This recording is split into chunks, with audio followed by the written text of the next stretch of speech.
जय गुरु जी। शुक्राना गुरु जी। हर पल हर सांस का शुक्राना गुरु जी। गुरुर्ब्रह्मा गुरुर्विष्णु गुरुर्देवो महेश्वरा गुरु साक्षात परब्रह्म तस्मै श्री गुरुवे नमः। जय गुरु जी और सारी संगत को भी मेरा प्यार भरा जय गुरु जी। हमें हर सांस से गुरु जी का शुक्राना करना चाहिए, परमात्मा का शुक्राना करना चाहिए, क्योंकि ये सांसें ही तो हैं जो अनुपम भेंट हमें ईश्वर के द्वारा मिली है ना। तो जब भी हम सांस लें तो परमात्मा को याद करें। अगर हम अपने कामों में व्यस्त हैं तो एक अलग बात है, लेकिन जब हम शांति से बैठे होते हैं तब हमें अवश्य ही परमात्मा का सिमरन करना चाहिए। और जिस परमात्मा ने इतने सुंदर गुरु जी से मिलवा दिया उनका तो सिमरन करना ही चाहिए, है ना। क्योंकि ये परमात्मा ही हैं जिन्होंने कई लोगों के जीवन में परिवर्तन किया है और मेरे जीवन में भी परिवर्तन किया है। तो आप गुरु जी मेरे ईश्वर हैं, इसमें कोई भी संशय नहीं है, मेरे मन में अब कोई डाउट नहीं है। जय गुरु जी। और संगत जी, आपसे निवेदन है कि अगर आप गुरु जी ब्लेसिंग कल्याण कीर्तन चैनल पर पहली बार आए हैं तो सब्सक्राइब अवश्य कर लीजिए, और यदि आपने सब्सक्राइब ऑलरेडी किया हुआ है तो आपका बहुत बहुत धन्यवाद है। और गुरु जी की ब्लेसिंग निरंतर सारी संगत को प्राप्त हो रही है, और मैं गुरु जी से अपने गुरु परिवार के लिए, गुरु जी ब्लेसिंग कल्याण कीर्तन की फैमिली के लिए निरंतर अरदास करती हूँ कि सभी लोग खुश रहें और सभी के सभी कष्ट दूर हों। जय गुरु जी। तो गुरु जी आज्ञा दीजिए, आज हम ये जो पाठ करने जा रही है 5050 है, और ये पढ़ रही हूँ मैं संजीव कश्यप गुड़गांव से। जय गुरु जी, आज्ञा दीजिए। ओम नमः शिवाय, शिव जी सदा सहाय। ओम नमः शिवाय, गुरु जी सदा सहाय। ओम नमः शिवाय, शिव जी सदा सहाय। ओम नमः शिवाय, गुरु जी सदा सहाय। ओम नमः शिवाय, शिव जी सदा सहाय। ओम नमः शिवाय, गुरु जी सदा सहाय। एक ताकिया भरोसा तेरा चरना दा, केवल आपके चरणों में मेरा आश्रय है हे प्रभु। मुझे कुछ विशेष किंतु असाधारण कारणों से अपनी अच्छी नौकरी छोड़नी पड़ी थी। मुझे विश्वास था कि अपने अत्युत्तम अनुभव के कारण मुझे कहीं भी नई नौकरी मिल जाएगी। मैं आवेदन भेजता रहा परंतु विफल रहा। 5-6 माह तक मुझे असफलताओं का सामना करना पड़ा। शनय शनय पहले मेरा आत्मविश्वास, फिर ईश्वर पर से आस्था उठ गई और मुझे सामाजिक अपमान भी सहना पड़ा। निराशा और असंतोष के साथ संचित धनराशि भी कम होने लगी। अंत में मैं अपनी पत्नी को कहने लगा कि कहीं से कीटनाशक लाकर अपने जीवन समाप्त कर लेते हैं। मुझे पता था कि यह अनुचित निर्णय है, पर मेरे पास और कोई विकल्प भी नहीं था। इसी समय एक दिन मेरे एक मित्र ने मुझे फोन किया। उसके सुझाव पर मैं गुरुजी के पास पहुंचा। मैंने एक संत को अपने आसपास के लोगों से वार्तालाप करते हुए देखा। गुरुबानी के शब्दों की ध्वनि गूंज रही थी। चाय, प्रसाद और उसके पश्चात लंगर बढ़ रहा था। लंगर के पश्चात मैंने गुरुजी से आशीर्वाद लिया और घर लौट आया। मैंने गुरुजी से अपने मित्र के परामर्श पर कुछ नहीं बताया। उसने कहा था कि गुरुजी को कुछ भी कहने की आवश्यकता नहीं है, वे सब जानते हैं। मेरे मन में विचार आया कि मैं गुरुजी के पास कष्ट में पहुंचा था और कष्ट के साथ ही वापस लौटा हूँ, बिना किसी उपचार के। यदि मैं उनको कुछ कह नहीं सकता तो उन्हें मेरी आवश्यकता का पता कैसे लगेगा, और यदि मैं अपनी इच्छा व्यक्त नहीं कर सकता तो उनके पास जाने का क्या लाभ। मेरे मित्र ने पुनः उनके पास जाने के लिए बोला, किंतु मैंने मना कर दिया और उसको कहा गुरुजी कुछ नहीं कर सकते, क्योंकि उन्होंने मेरी समस्या सुनी नहीं है। एक पढ़ा लिखा और समझदार होने के कारण मैं विश्वास नहीं कर सकता था कि वह भगवान और सर्वज्ञाता है। अगले दिन ही मुझे एक अच्छी नौकरी के लिए साक्षात्कार की सूचना आई। मैंने अपने मित्र को फोन किया तो उसने कहा कि यह गुरु कृपा है। मैंने असहमति व्यक्त करते हुए कहा कि मैंने इसके लिए 15 दिन पहले आवेदन भेजा था। साक्षात्कार अच्छा हुआ। मैं परिणाम की प्रतीक्षा कर रहा था। चुने ना जाने पर मुझे आश्चर्य हुआ। अंदर ही अंदर मैं ध्वस्त हो गया और मैंने कहीं भी आवेदन भेजने बंद कर दिए। अगले 2 मास इसी प्रकार निकल गए। मेरी स्थिति अत्यंत निराशाजनक हो गई थी। एक दिन मेरे मित्र ने पुनः फोन किया और गुरुजी के पास जाने का आदेश दिया। मैं ये सोचकर गया कि प्रयत्न करने में कोई हानि नहीं है। स्थिति इससे और अधिक कितनी बुरी हो सकती है। मैं संगत को गुरुजी से आज्ञा लेते हुए देख रहा था। मैं गुरुजी से विनती कर रहा था कि मैंने सब प्रयत्न कर लिए हैं और अब कोई मार्ग शेष नहीं है।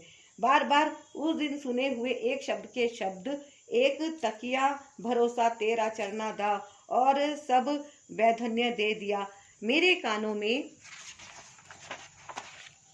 गूंज रहे थे। कोई 1 दर्जन लोग बचे होंगे। जब गुरुजी मेरे पास आए, वह बोले, और भाई तू किंदा आया है? स्पष्ट रूप से गुरुजी को पता था कि मैंने उनके अस्तित्व पर संशय किया था। मैं असशक्त और अवाक रह गया। बहुत प्रयत्न के साथ मैं धीमे से गुरुजी ही कह पाया था। इतने में उन्होंने पूछ लिया कि मैं किसके साथ आया हूँ। कठिनाई के साथ मैंने उत्तर दिया कि मैं अपनी पत्नी के साथ आया हूँ, और उन्होंने उसे बुलाने के लिए कहा। मैं भागकर बाहर गया और उसे बुलाकर अंदर लाया। गुरुजी ने उसका नाम पूछा और बोले, चल जा, तेरा कल्याण कर देता। अगले 2-3 मिनट तक मैं अपने स्थान से उठ नहीं पाया। गुरुजी का आशीर्वाद मिलने के पश्चात मैंने पुनः आवेदन भेजने आरंभ कर दिए। मुझे इंटरनेट पर एक रिक्त स्थान दिखाई दिया। मैंने आवेदन भेजा और अगले दिन मुझे साक्षात्कार के लिए बुलावा आ गया। मैं कंपनी के प्रबंधक, निर्देशक और वीपी से मिला और ऐसा लगा जैसे वह मेरी प्रतीक्षा कर रहे थे। 10 मिनट के पश्चात मुझे नियुक्ति पत्र मिल गया था। उसी शाम में गुरुजी के पास अपने कुकर्मों की क्षमा याचना करने गया। मुझे अपनी भूल का आभास था, परंतु उससे अधिक आवश्यक मैं उनका धन्यवाद करना चाहता था। जब चलने का समय हुआ तो मैं पंक्ति से आगे निकलकर उनके पास गया। उन्होंने मुझे देखकर अपने कान मेरी ओर कर दिए। मैंने उनको बताया कि मैं 9 मास से बेकार था और उनकी दया से ही मुझे नौकरी मिली है। गुरुजी पहले तो चुप रहे, फिर बोले, जा फिर ऐश कर। उनके शब्द सत्य सिद्ध हुए हैं। न केवल मुझे कार्य करने में आनंद आता है, मेरे सब कार्य भी सुचारू रूप से पूरे हो जाते हैं। मेरे सहकर्मी प्रभावित हैं, परंतु मुझे पता है कि यह गुरुजी ही कर रहे हैं। मैं अपने साथियों को कहता हूँ कि पहले मैं केवल जीवित था, अब मैंने जीना सीख लिया है। जय गुरुजी, शुक्राना गुरुजी। क्षणिक उपचार। जिसने पीड़ा दी है वही उसकी औषधि भी देगा। पहली बार जब मैं गुरुजी के पास गया था, मेरे घुटनों में बहुत दर्द हो रहा था। मैं एक चिकित्सक के पास गया, जिसने कहा कि घुटनों के अस्थिबंध क्षतिग्रस्त हो गए हैं। मुझे विश्राम करने का और घुटनों को ना हिलाने का परामर्श दिया गया।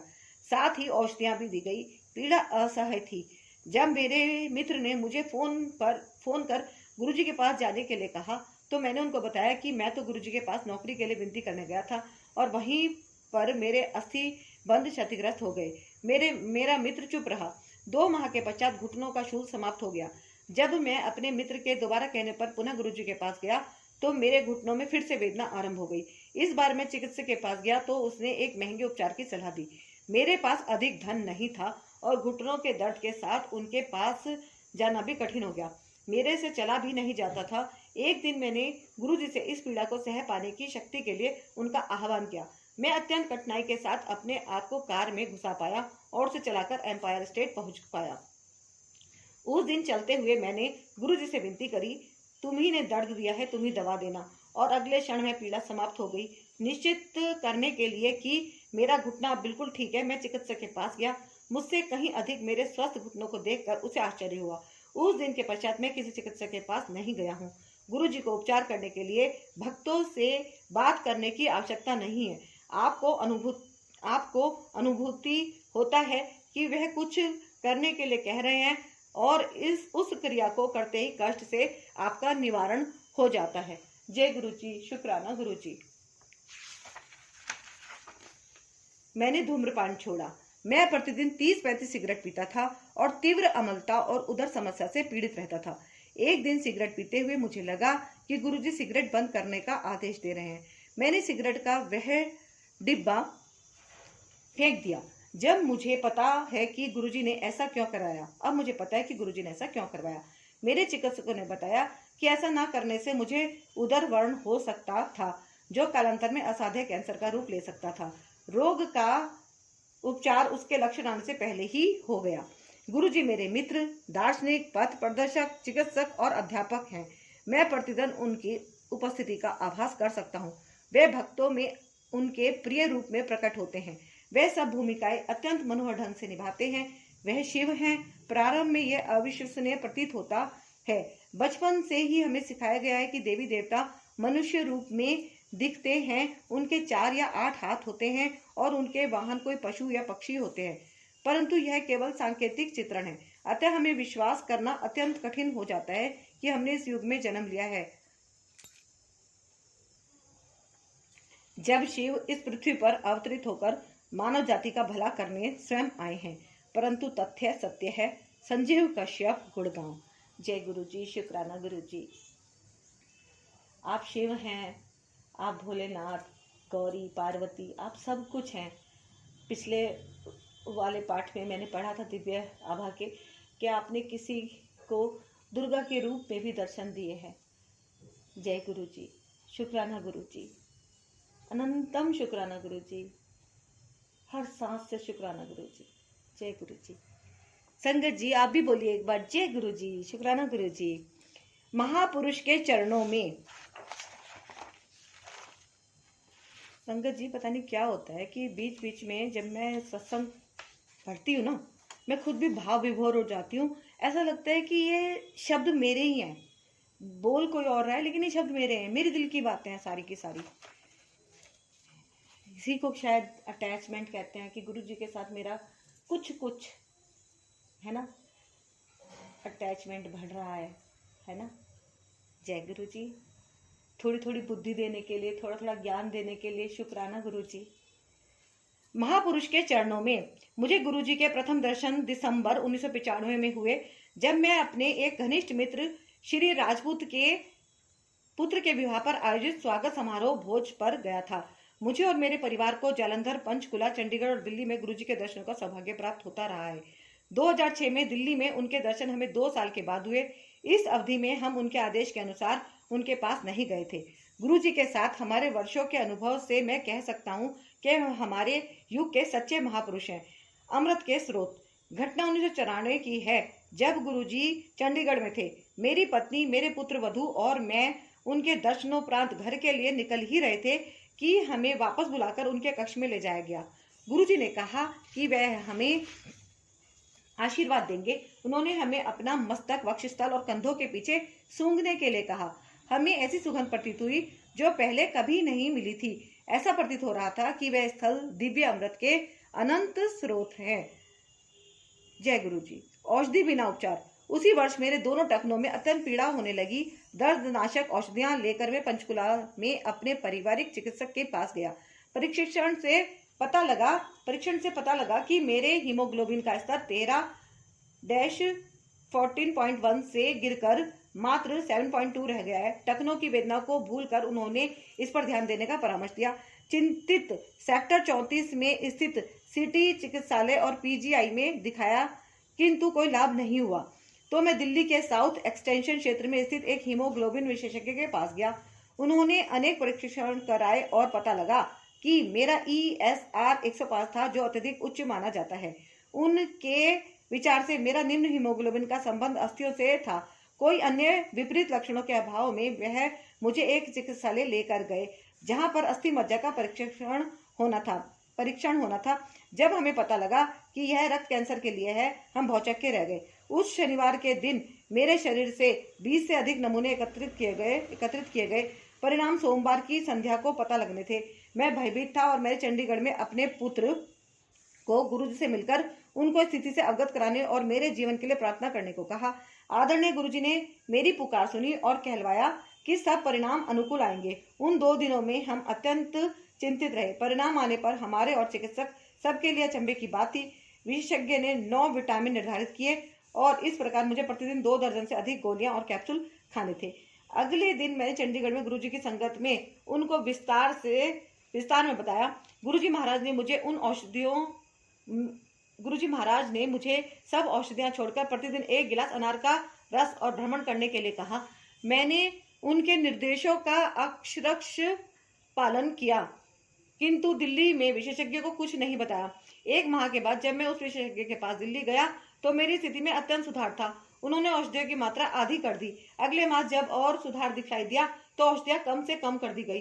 गुरुजी को जब इतने सुधार के बारे में बतलाया गया तो उन्होंने अनार का रस बंद करने को कहा। जीवन में आनंदित रहने और जब इच्छा हो विस्की पीने को कहा। उनकी दया से मैं उनके निर्देशों का पालन कर रहा हूँ और सामान्य जीवन व्यतीत कर रहा हूँ। जय गुरु जी। मुख्य अभियंता के पद पर मैं पंजाब सिंचाई विभाग से प्रबंध अभियंता के पद से 1992 में सेवानिवृत्त हुआ था।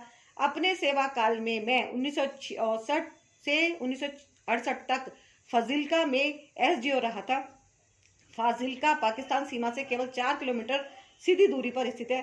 सितंबर 1965 में जब पाकिस्तान ने भारत पर आक्रमण किया था, नागरिकों में हलचल मच गई थी। प्रशासक होने के कारण मेरे कंधों पर बहुत उत्तरदायित्व था। महिलाओं और बच्चों को मलहोद के निकट भेजना था। कार्य शीघ्रता से किया गया था। इस अवधि में मैंने सेना के साथ भी कार्य किया और उनके साथ भूमि में खुदे हुए उनके बंकरों में भी रहा, क्योंकि शहर पर सीमा पार से बमबारी हो रही थी। असैन्य अधिकारी होते हुए यह मेरे कार्य क्षेत्र में नहीं आता था, किंतु मैंने ऐसे संकट भरे वातावरण में कार्य किया था। ऐसी सेवाओं के लिए पंजाब सरकार और रक्षा विभाग से मुझे प्रशंसा पत्र और समय पूर्व पदोन्नति मिलनी चाहिए थी, क्योंकि पंजाब सरकार ने ऐसा नहीं किया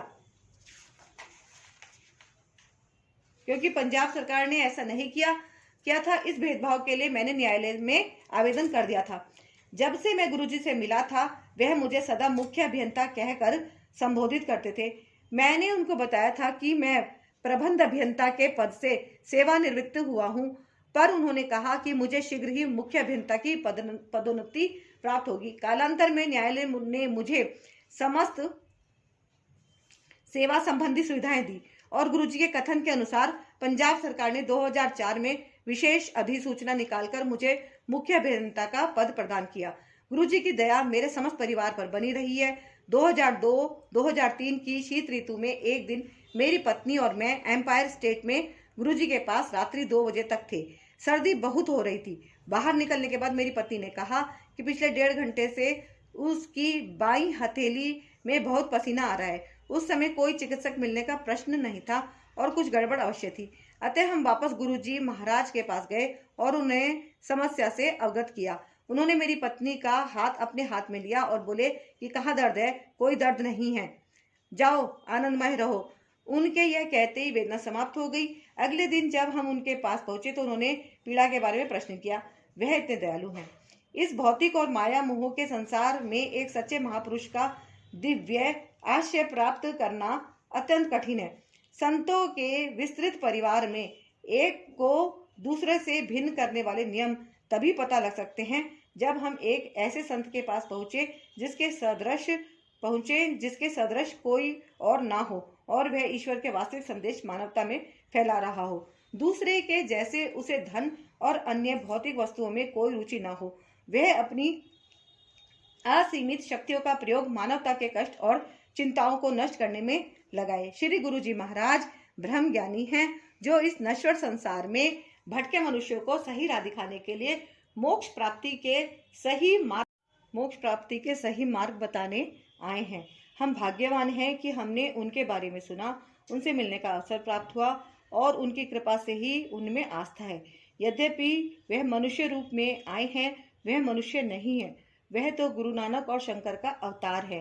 संतोख सिंह, चंडीगढ़।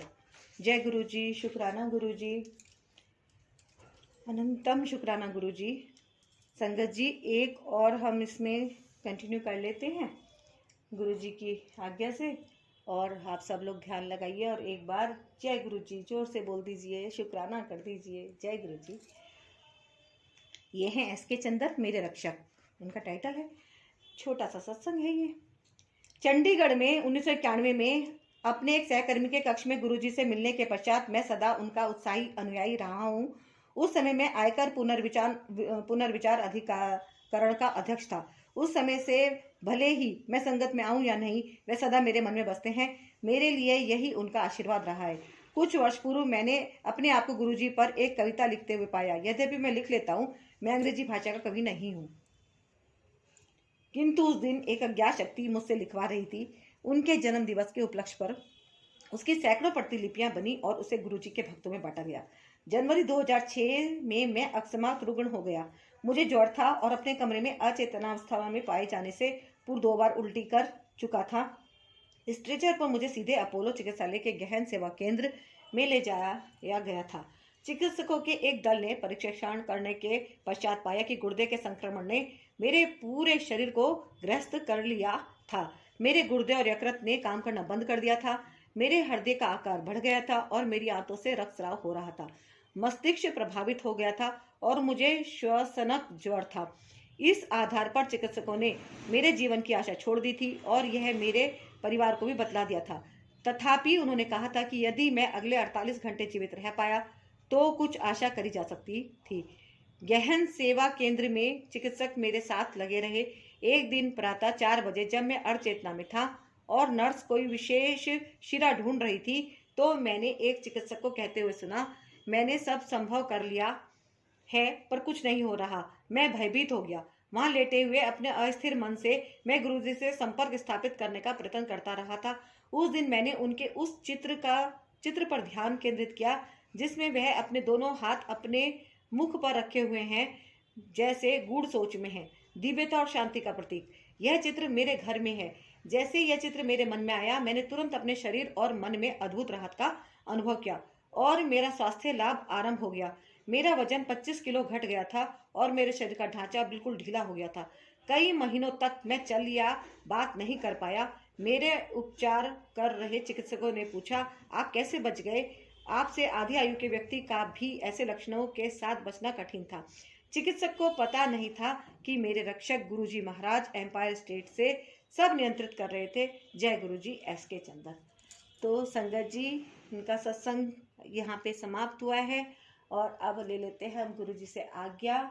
और सारी संगत से मैं दोबारा से निवेदन कर लेती हूँ कि आप गुरुजी ब्लेसिंग कल्याण कीर्तन चैनल पे अगर पहली बार आए हैं तो उसे सब्सक्राइब कर लीजिएगा और दिव्य आभा के प्यारे प्यारे सत्संग को आनंद के साथ सुनिएगा और इसका पुण्य लाभ जरूर प्राप्त कीजिएगा। और दूसरों के कष्ट दूर करने के लिए गुरुजी की ब्लेसिंग उनको देने के लिए और उन सभी लोगों को गुरुजी के चरणों तक पहुंचाने में अपना जरूर योगदान दीजिएगा, है ना। क्योंकि कई लोग तो संगत हैं और कई लोग संगत नहीं है। तो हमारा निरंतर प्रयास ऐसा होना चाहिए कि जो कष्ट से जूझ रहे हैं, क्योंकि ये जगत ही ऐसा है, इसमें बहुत लोग दुखी हैं संगत जी, बहुत ज़्यादा लोग परेशान हैं और एक वो छोटे से मोटिवेशन से ही ज़िंदगी में सुधार आ जाता है।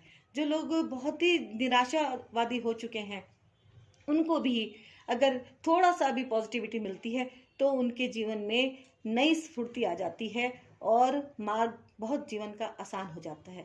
उसमें से एक मैं भी हूँ, क्योंकि मुझे भी एक आंटी जी ने गुरुजी के साथ जोड़ा और तब से मेरे जीवन में बहुत ज़्यादा परिवर्तन आया है, क्योंकि मैं खुद बहुत निराश हो चुकी थी, बहुत ही ज़्यादा, है ना। गुरुजी आपका धन्यवाद है कि एक आंटी माध्यम बनी मुझे आपसे कनेक्ट कराने की। जय गुरुजी, शुक्राना गुरुजी।